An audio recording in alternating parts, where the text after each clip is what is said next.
Welcome to signal TV.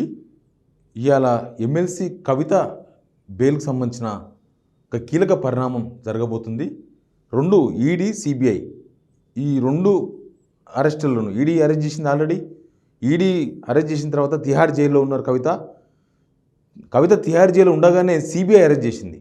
ED ఏమో money laundering కోణంలో విచారణ జరుపుతున్నారు. అసలు దీనిలో 100 కోట్లు ఎట్లు చేతులు మారినాయి, అసలు ఇక్కడ నుంచి అటు ఏపీ ఆప్ నేతలకు ఎట్లా పోయినాయి, మధ్యలో విజయనగర్ ఏం చేసిండు, అసలు ఈ పైసలను ఎవరు సమకూర్చిండ్రు, ఎవరు తీసుకుపోయినరు, ఎట్లా తీసుకుపోయినరు, 100 కోట్ల రూపాయలు అనేది ఒక ఆరోపణ వినిపిస్తుంది. ఇప్పటిదాకా దానికి సంబంధించిన ప్రూఫ్స్ ఏమీ దొరకలేదు. ఇదంతా కూడా ఏది ఆన్లైన్లో జరిగిన ట్రాన్సాక్షన్స్ కాదు, ఇదంతా క్యాష్ జరిగిన ట్రాన్సాక్షన్స్ కాబట్టి ఆధారాలు దొరుకుతలేవని ఈడీ కోర్టులో వాదించింది. ఇప్పటివరకు ఈడీ దానికి సంబంధించిన ఆధారాలు ఏమీ ఇంకా సేకరించలేకపోయింది. కేవలం వాంగ్మూలాల ఆధారంగా ఒకరు ఫలానా వ్యక్తి ఇచ్చిందంటే ఆయనను విచారించడం, ఆ వ్యక్తి ఇంకొకరు ఇచ్చిందంటే వాళ్ళని విచారించడం, ఇట్లా చైన్ సిస్టంలో ఈ వాంగ్మూలాలను బేస్ చేసుకొని విచారణ కొనసాగిస్తుంది ఈడీ.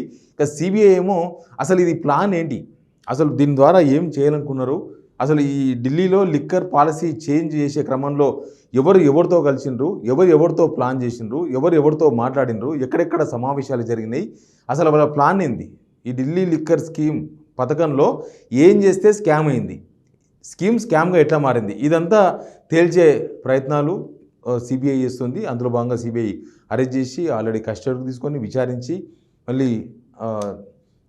విచారించింది already CBI. ఇప్పుడు దీనికి సంబంధించి ఈరోజు ట్రయల్ కోర్టులో ఈ రెండు ఈడీ ప్లస్ సిబిఐ ఈ రెండు అరెస్టులకు సంబంధించిన విచారణ జరగబోతుంది. ఇప్పటికే దీనిపైన మధ్యంతర బెయిల్ పైన ఇప్పటికే చాలా విచారణ జరిగింది. మధ్యంతర బెయిల్ ఇవ్వాలని కవిత పిటిషన్ వేసింది. తన కొడుకు ఎగ్జామ్స్ ఉన్నాయి కాబట్టి ఆ ఎగ్జామ్స్ నేపథ్యంలో తల్లి కొడుకు దగ్గర ఉండాలి, లేకపోతే మానసిక పరిస్థితి బాగాలేక పిల్లగాడు ఎగ్జామ్స్ రాయడం ఇబ్బంది అవుతుందని కవిత తరపున అడ్వకేట్స్ కోర్టులో వాదించారు. కానీ కోర్టు కుటుంబ సభ్యులు ఉన్నారు కదా, కుటుంబ సభ్యులు చూసుకుంటారు ఎగ్జామ్ సంగతి అని కోర్టు చెప్పింది. ఈడీ వాదించింది. ఏంది ఈడీ వాదన అంటే, కవిత కనుక బెయిల్ ఇస్తే కవిత ఈ సాక్ష్యాలను మార్చే అవకాశం ఉంటుంది అనేది ప్రధానమైన వాదన, ఈడీ నుంచి వచ్చిన వాదన. ఇప్పుడు సిబిఐ కూడా ఈరోజు సిబిఐ తరఫున కూడా వాదన జరగబోతుంది. ఎందుకంటే సిబిఐ అరెస్ట్ పైన కూడా ఈరోజు 2 బెయిల్స్ మీద విచారణ ఉంది. సిబిఐ అయితే ఇప్పటికే ఈ జ్యుడిషియల్ కస్టడీలో తీసుకున్న తర్వాత విచారిస్తే ఆమె ఏ విషయాలు బయటకు చెప్పట్లేదని సిబిఐ వాదిస్తుంది కోర్టులో. అసలు పొలిటికల్గానేమో అసలు స్కామే లేదు అని కొంత, అసలు స్కామ్ ఎక్కదని కొంత, స్కామ్లో కొందరు నిరికించిందని కొంత, ఇవన్నీ పొలిటికల్ వాదనలు. కానీ నేను చెప్పేది లీగల్ వాదనలు, కోర్టులో ఏం జరుగుతుందనే విషయాన్ని మాత్రమే నేను చెప్తున్నాను. ఈడీ సిబిఐకి సంబంధించిన వాదనలు అయితే కోర్టులో ఇదే వాదన, బయటికి వెళ్తే సాక్ష్యాలు తారుమారైతాయని. ఇప్పటికే శరత్ చంద్రారెడ్డి గతంలోనే ఈడీకి అప్రూవర్గా మారినరు. ఇప్పుడు సిబిఐ విషయంలో కూడా రీసెంట్గా ఆయన స్టేట్మెంట్ ఇచ్చిండ్రు, ఆయన అప్రూవర్గా మారిపోయినరు. ఈ ఢిల్లీ లిక్కర్ స్కీమ్ అండ్ స్కామ్లో అందరూ అప్రూవర్గా మారిపోయినరు. కేవలం సిసోడియా ఢిల్లీ డిప్యూటీ సీఎం, తర్వాత ఢిల్లీ ముఖ్యమంత్రి కేజ్రీవాల్, తర్వాత ఎమ్మెల్సీ కవిత, వీళ్ళు ముగ్గురు మీద ఆల్మోస్ట్ దానిలో ఉన్న నిందితులు అందరూ అప్రూవర్గా మారిపోయినరు. అప్రూవర్గా మారిపోయి వాళ్ళు వాళ్ళ వాంగ్మూలాలన్నీ కూడా అటు ఈడీకి సిబిఐకి ఇస్తూ వచ్చిండ్రు. నెక్స్ట్ ఈ బెయిల్ వస్తుందా రాదా అనేది కోర్టు పరిధిలో ఉన్న అంశం. ఈరోజు వాదనలు విన్న తర్వాత బెయిల్ వస్తుందా లేదా అని తెలిసే అవకాశం ఉంటుంది. కానీ పొలిటికల్గా దీని మీద ఒక చర్చ ఉంది. బెయిల్ ఇప్పట్లో రాదు, లోక్సభ ఎలక్షన్స్ అయిపోయిన తర్వాత వస్తుందని.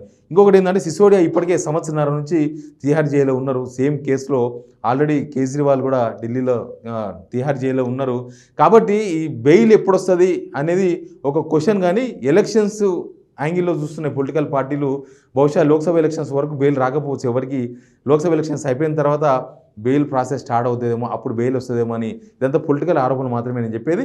కానీ కోర్టులో అయితే ఈరోజు వాదన జరగబోతున్నాయి. కోర్టు ఏం చేయబోతుంది, ఈడీ ఒక కేసులో బెయిల్ వచ్చినా ఇంకో కేసులో బెయిల్ రాకపోతే మళ్ళీ తిహార్ జైల్లో ఉండాల్సిందే. ఒకవేళ సిబిఐ కేసులో బెయిల్ వచ్చి ఈడీ కేసులో బెయిల్ రాకపోయినా కూడా తిహార్ జైల్లో ఉండాల్సిందే. కానీ కోర్టు ఈరోజు ఆ 2 బెయిల్స్ విషయంలో ఎట్లాంటి నిర్ణయం తీసుకోబోతుందని అయితే మనం చూడాల్సి ఉంటుంది. Please subscribe signal TV.